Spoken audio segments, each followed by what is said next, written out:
Live from the Business RadioX studio inside Renaissance Bank, the bank that specializes in understanding you. It's time for North Fulton Business Radio. And hello again, everyone. Welcome to yet another edition of North Fulton Business Radio. I'm John Ray, and we're still virtual. We're not back in our normal spot inside Renaissance Bank in Alpharetta, but we're looking forward to getting there hopefully sometime soon. But in the meantime, even though you're not able to just walk into the bank branch there at Renaissance, visit your friendly banker there, you can make an appointment and set up a time to see someone face-to-face. And you're going to want to do that if you want a more personal experience with your bank. So check them out. Go to renaissancebank.com and find your nearest office. They've got over 200 across the South waiting and ready to serve you, and they have done tremendous work with small businesses on PPP loans and what have you, and I know that personally, folks. So check them out. renaissancebank.com is the website. Renaissance Bank, understanding you, member FDIC. And now I want to welcome Kevin Hill. Kevin is with Igigo Communications. Kevin, welcome. How you doing, John? Thank you for having me, and I appreciate it. Well, I'm delighted to have you. So tell us a little bit about you and Igigo Communications. So what does that stand for? What do you do? How do you serve folks out there? Well, Igigo stands for I Got It Going On Communications. I love it. And the way we serve people, it's my wife actually came up with the name. And it's hard to say, so people have to ask you questions after that. So that's good. I've had a bunch of business consultants tell me to change it, and I'm like, no, I'm gonna keep it. I kind of like the fact that you have to ask me something. Yes, I like it. Yeah. So what we do at Igigo is we are a connection company, and not in the sense of, we're not a wireless company. We're a connection company in that you as a business or organization need to stay connected to your audience, team members, constituents, whatnot, so that you can drive that sales funnel. I mean, it's just another part of marketing. So what we do is we're a live streaming production company. So if you have a conference back in the old days before COVID, if you had a standard conference, we would come in and live stream conferences. We do a lot of governmental live streaming with task force meetings, educational live streaming with continuing education and graduations. We do any event that you want to get out to the masses. That's what we produce.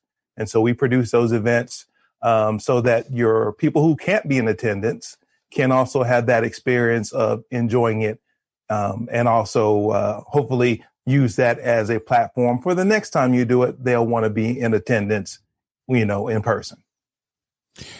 You really touched on this a little bit, Kevin, but there are some folks that don't know really what live streaming is versus, making a video, what and the technology that allows that. I mean, be specific on what live streaming is for those for whom this term is brand new to them. Gotcha. Live streaming is basically, and I put this where the ghost can get it. Think of a TV station, and that TV station has a satellite transponder. Well, live streaming, your satellite transponder is the internet. And as the internet gets faster and more people have more connectivity, then you can have your own TV station, your own TV program, everything from live streaming. So it's different in a traditional video sense that, you have 3 minutes, 10 minutes to catch somebody's eye and give them the gist of what your company does or your business does or your organization does. But in live streaming, you're almost in real time. And you also have a component there where the people who are watching that live stream can also chat with you via chat functions. You can have a hashtag where you can get immediate feedback from people watching. So live streaming is video on steroids, I say, because you can affect people in real time, whereas videos will live on, and live streaming, does it that way. hopefully that gives you a good definition of live streaming. Yeah. But I always like to think of that TV studio situation because it is the exact same thing. You have to have cameras, the audio, the backbone, which is that internet connection, which is so important. And then, you just have to cater for that audience watching, because it's a different experience watching a live stream versus being in person somewhere. So you have to know the difference between that and bringing those people into that live streaming environment. Yeah, I love that. And I want to get to that in just a second. But let's keep up that TV analogy, transmitter analogy, which helps an old guy like me understand it. So thank you. No problem. Yeah. So the recipients of that signal, I take it, are various social media channels. I mean, where do where does that signal end up? What television sets does my signal end up on, if you will? Those usually nowadays end up on a cell phone. Oh, okay. And yeah, most people who watch live streams are either on a mobile device, cell phone, tablet. But you can send it to social media sites like a Facebook, YouTube, Twitch, Twitter, Periscope, or you can send it to your own website to where you control the content.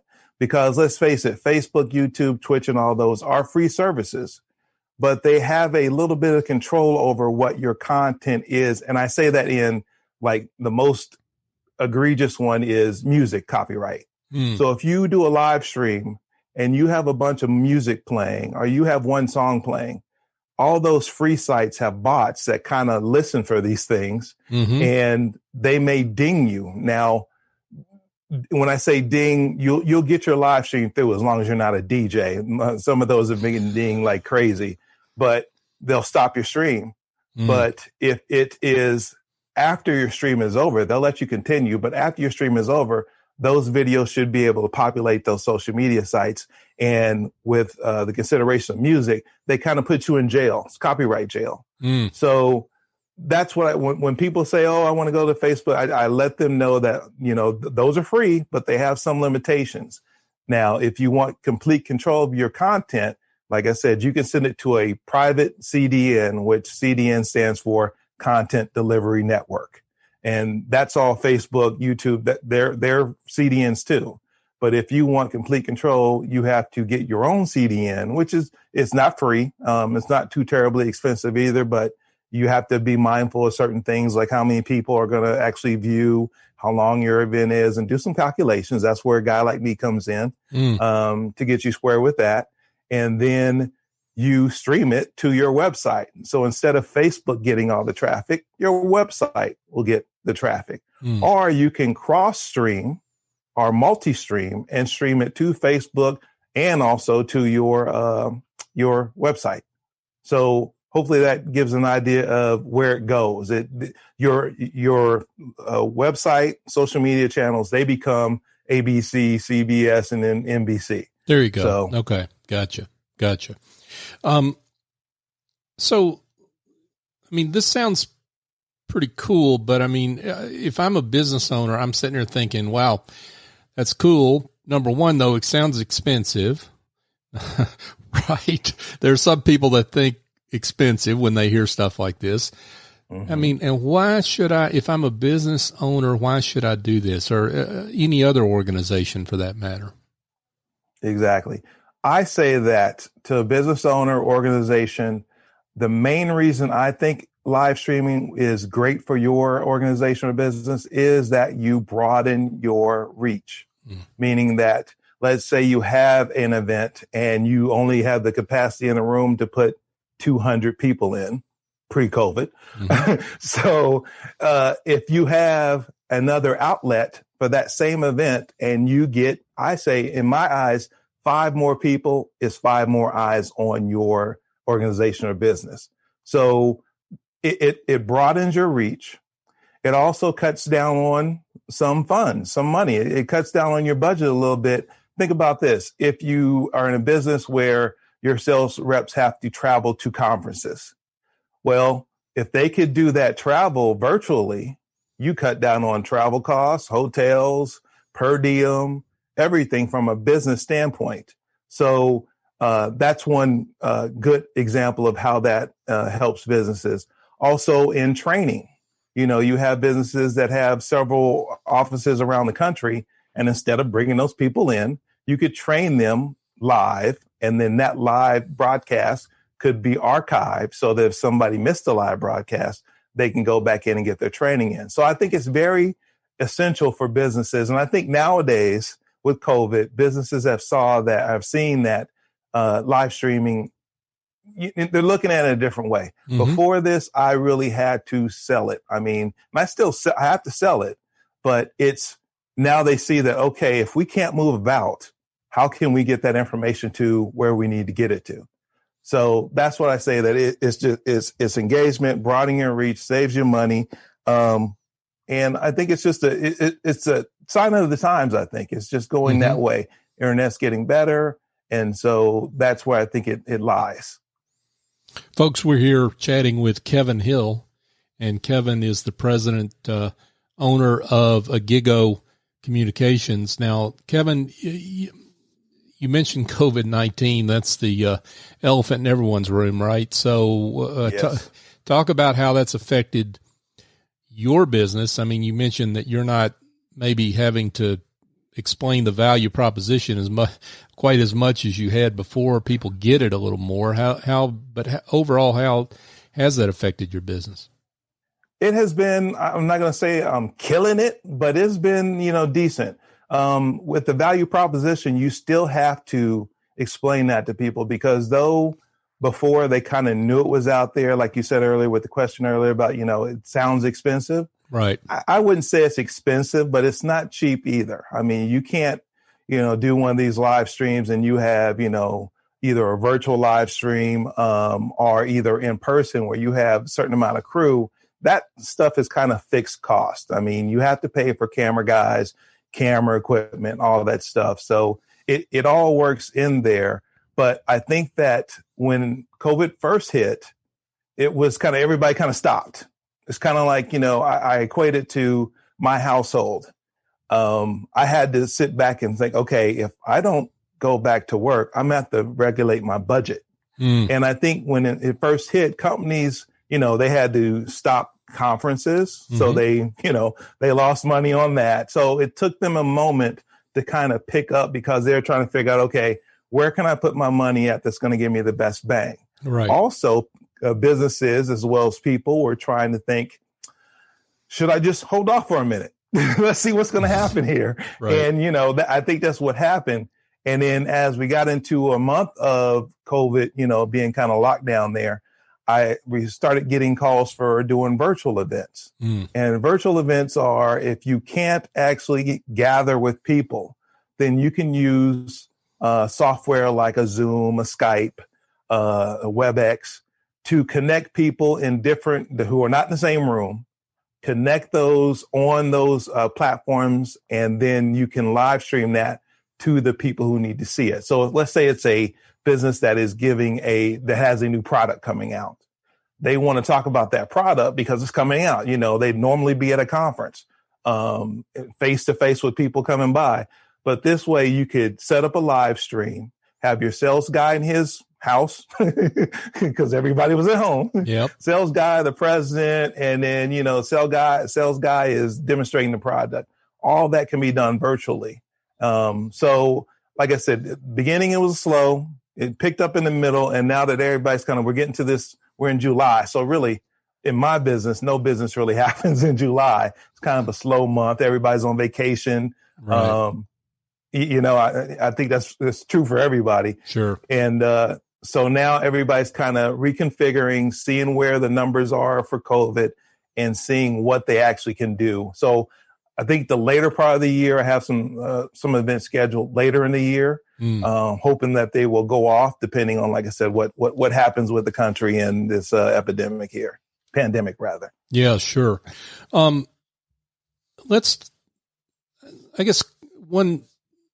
I got about 4 questions and I need to just let one hit my tongue. How about that?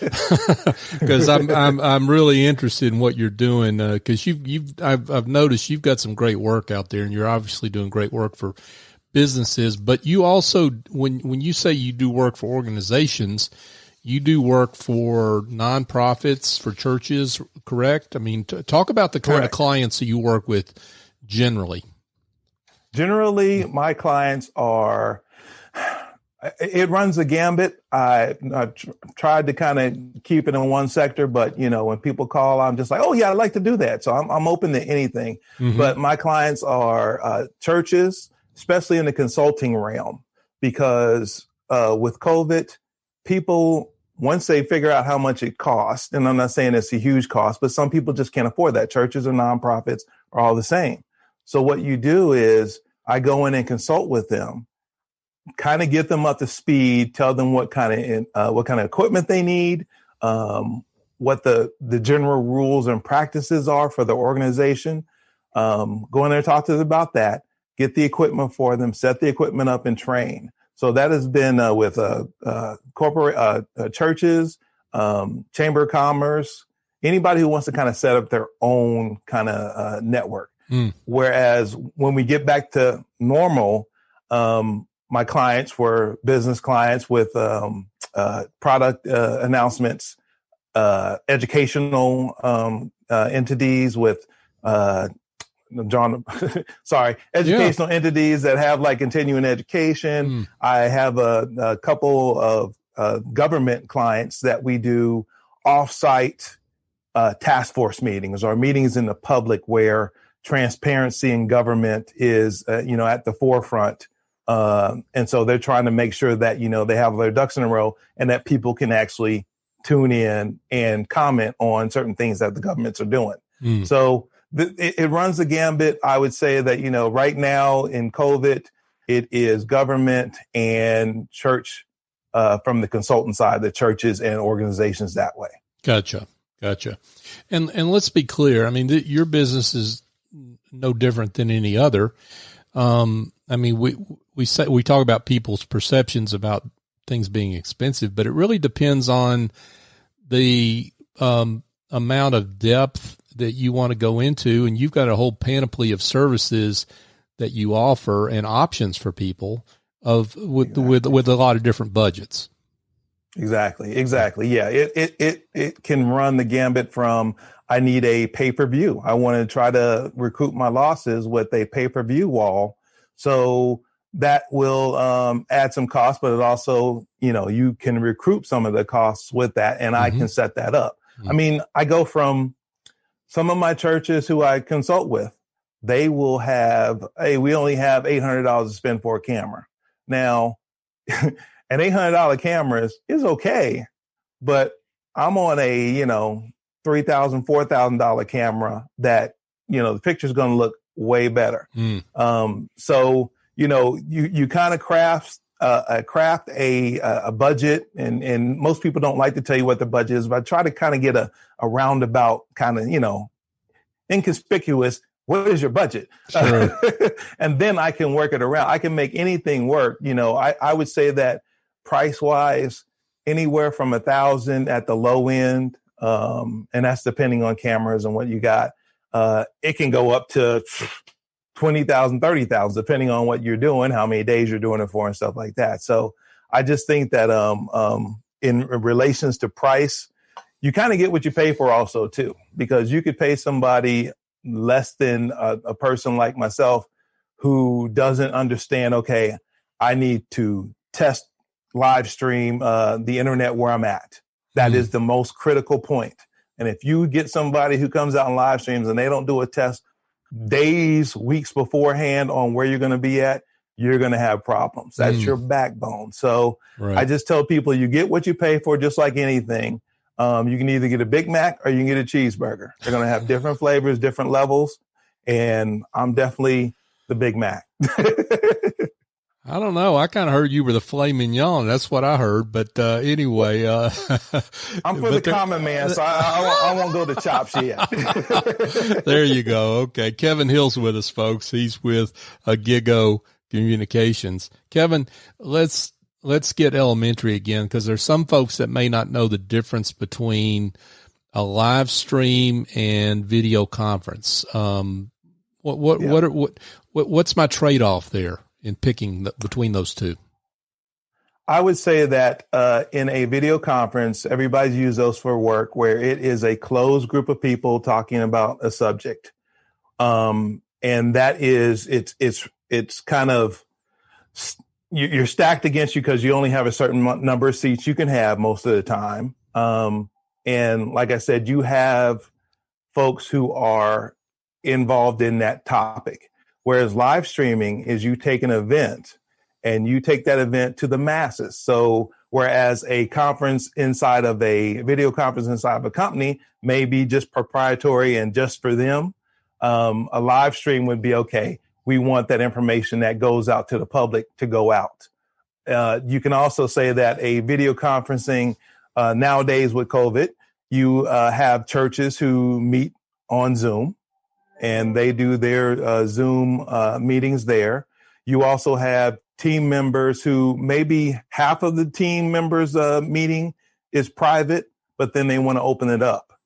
So live streaming gives that. And one thing is that live streaming in a Zoom call, I've seen people do Zoom calls with the public. You know, they may have their main presenters and have the public there.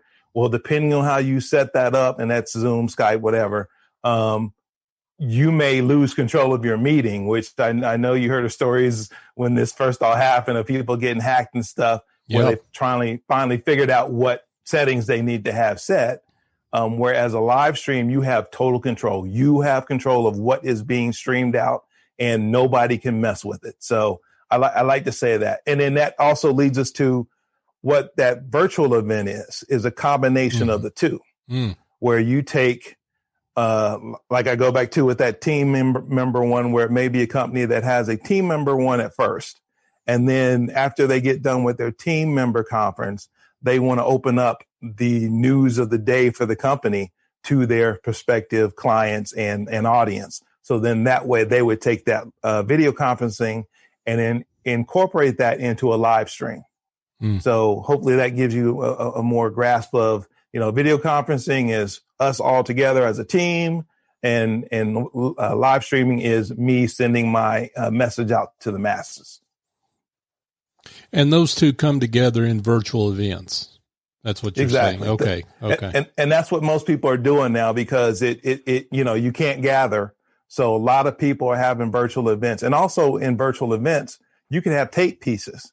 Say somebody couldn't make it for that particular time, and you could have that person tape their message, their presentation, and incorporate that into a live stream. So you have it's an event. So you can pull it from everywhere. It's kind of like a newscast. You have people who are live on the scene, and then you have packages that were done probably earlier that day or the day before that you incorporate in as content for your audience. Speaking of newscast, I want to shift gears here just a little bit and let you talk a little bit about yourself, because you come out of television news. That's your background as a career. Talk a little bit about your journey and what got you ultimately into live streaming. Yeah, definitely. When I went to college, I went to college to be an accountant. I'm from Kansas, and we had a guy come down from Atlanta. He was a videographer from Atlanta, worked at WSB TV. And he was like, oh, I've been to the World Series. I've been to the Super Bowl. I've been shot at.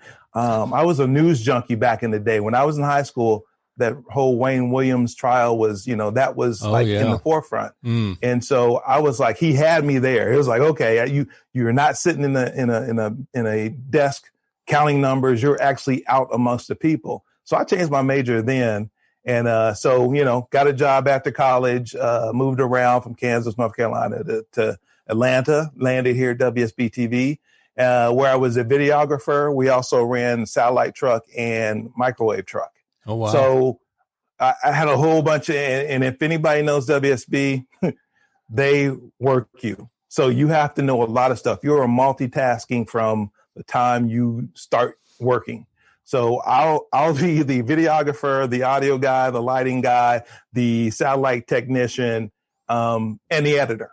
So all those 6 jobs I'm doing in a times, and usually that's in the time frame of like 2 hours to get all this stuff together. Oh, wow.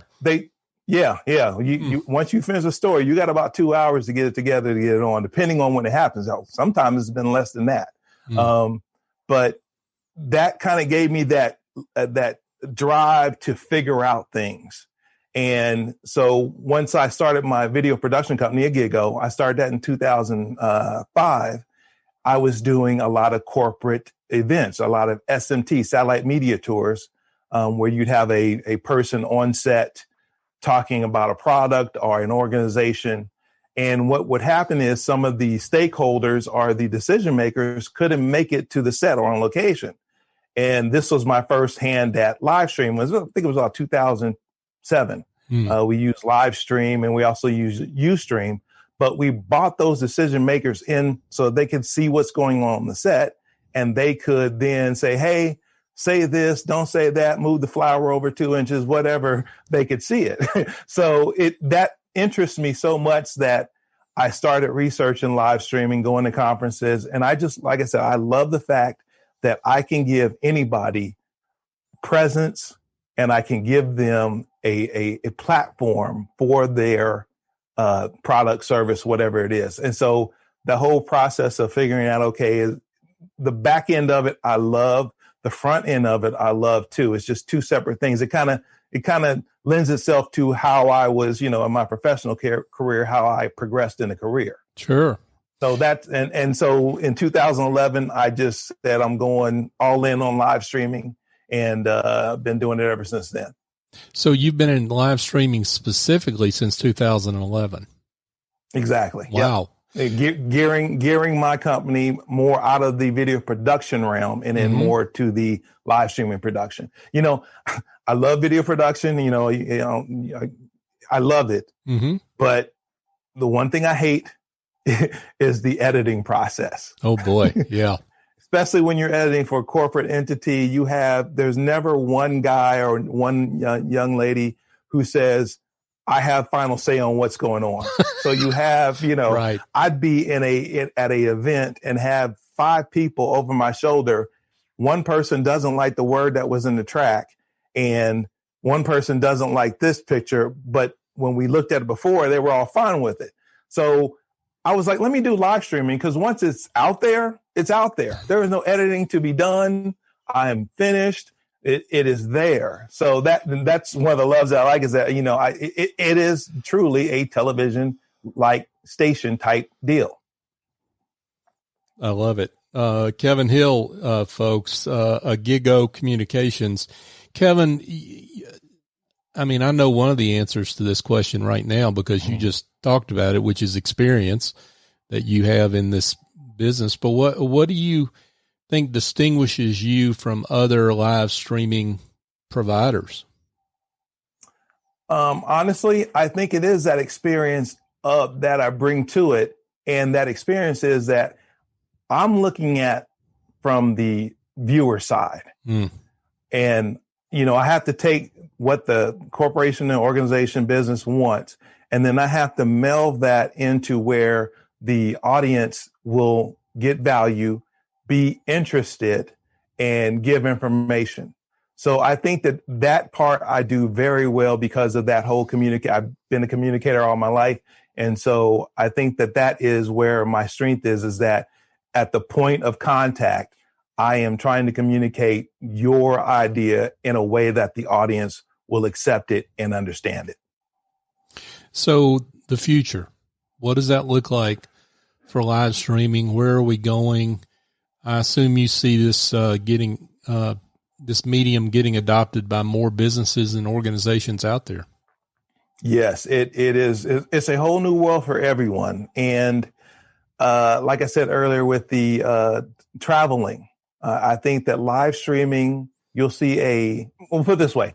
Businesses, when they find that they can still do what they need to do with less, they kind of stay that way. It goes for if they lay off some folks and they find out, it didn't mess up any productivity, they kind of don't really hire folks back. And so I think that in a realm of traveling for business, that definitely, I think, will be picked up more for live streaming, because you can save that money and still get the information. I think the only thing that you miss out on is networking.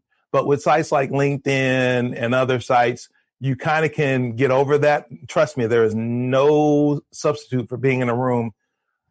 I was about to say shaking someone's hands, but, giving them a high five or elbow bump nowadays, there's no question that is valuable, that you get to speak to them, talk to them, and as I say, see where they're coming from. Right. But live streaming definitely in the future is going to be a staple now. Like I said before, I was trying to sell it. Now it's like, okay, we know what it is now. Mm-hmm. Now, let's use it to its fullest. Even with organizations, if you don't, sometimes organizations have a hard time getting people together in person anyway. Mm. Well, now you have this tool that you can get people together where they're at. And also it's always can be archived so they can be replayed later. If you miss a live meeting, you missed a live meeting. You got to ask a buddy or see if you can get some synopsis of what happened. But Sure. At least this way you can go back, archive it, and then it's there so people can actually consume the information. So I think live streaming has nowhere but to go up. It'll get adopted in more and more situations. It is just, I like the way the field is going. And I would like to say this, that gaming in the live streaming industry has kind of been the catalyst for live streaming, because gaming, as you know, it's a $1 billion business now. Mm. And, you used to think your kids in there playing video games and they're wasting their time. Well, nowadays they may be making some huge cash from sponsorships. And that industry has really pushed or propelled live streaming even before COVID happened. It's just I like to look at that industry and see that how, there's new products coming out every day. And that's one thing about COVID. When it hit, you couldn't find any of the equipment that you need because everybody snapped it up. Right. They realized that they needed this equipment. So you got equipment that you are essential for live streaming that is back ordered. Mm. So like when I consult with folks, I'm like, okay, this is what you need. Now we have to hunt and find it and figure out where it's at, because half of this stuff is on back order because I bet right now, if you did a search, you couldn't find a webcam to save your life. Yeah. That is in stock. Yeah. Yeah, that's right. So the future is nothing but bright, and it'll be interesting to see where it goes from here. Well, folks, if you want to be part of that future, Kevin Hill's the man to call. So Kevin, we got to let everybody know how they can get in touch with you if they're interested in live streaming. Exactly. You can call us at 678-457-1259. We're also on LinkedIn. I am personally there at Kevin Hill. Live streaming is my handle on LinkedIn. We also have a Igigo page on LinkedIn, so you can just search for that, Igigo Communications. It'll pull up. Also on all social medias, Igigo Communication their handle is IgigoCom. So it's that easy. You can catch me there. You can also go to my website, igigocommunications.com, and that's IGO Communications with an S.com. And there's a contact form there, and you can get with me that way. So anyway, we're available. We're happy to do all events, virtual, in person. We practice social distancing. We disinfect all of our equipment, our microphones. We have cover. So we're very aware of what we're in now. And we just want to make sure everybody's safely getting your information out. Kevin Hill with Igigo Communications. Kevin, thank you so much for being with us. I appreciate you, Don. Thank you for having me on your show. It's been a great pleasure. Stay safe. Oh, yeah. You too, pal. It's been a pleasure. Folks, if you've got some headaches that involve administrative tasks, maybe you've got some bookkeeping problems, you've got a whole shoebox full of receipts. Well, I've got an answer for you in terms of getting those tasks that you don't really want to do outsourced. And that is to call Essie Escobedo, and she's the chief executive angel over at Office Angels. And she's got a whole team of angels that work virtually. They've been doing it for 18 years, so they understand how to work in a COVID-19 environment. She sends an angel to fly in, get the job done, and fly back out. They work on an ongoing or as-needed basis. And all you need to do is really call Essie at 770-442-9246. Explain your problem, and she'll help you out. OfficeAngels.us is the website, and they're terrific. I can endorse them myself because I use Essie's services. So check her out. She's awesome. Folks, just a quick reminder before we wrap up here that we are on all the major podcast platforms. You name it, we're on it. So whether that's Apple or Google or Spotify, what have you, we're on them. Search North Fulton Business Radio and you'll find the show. We love it if you'd subscribe and give us a great review because it helps folks find the shows that feature great business leaders like Kevin and help get the word out on the good work they do. We're also on LinkedIn, Facebook, and Twitter, North Fulton BRX. So for my guest, Kevin Hill, I'm John Ray. Join us next time here on North Fulton Business Radio.